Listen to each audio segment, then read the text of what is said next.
Day 56 English vocabulary class. First word chicken, కోడి మరియు కోడి పిల్ల. చీఫ్, అధినేత. చైల్డ్, బిడ్డ మరియు బాలలు. చైల్డ్హుడ్, బాల్యం. చిన్, గడ్డం.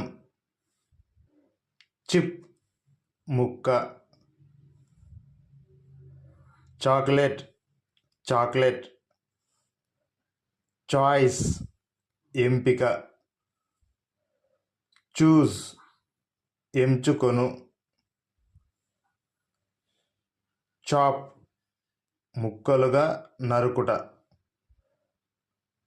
మరియు ముక్కలుగా కోయుట.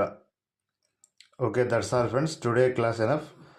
మన వీడియో కానీ మీకు నచ్చినట్లయితే మన ఛానల్ని సబ్స్క్రైబ్ చేయండి, లైక్ చేయండి, షేర్ చేయండి. Thank you.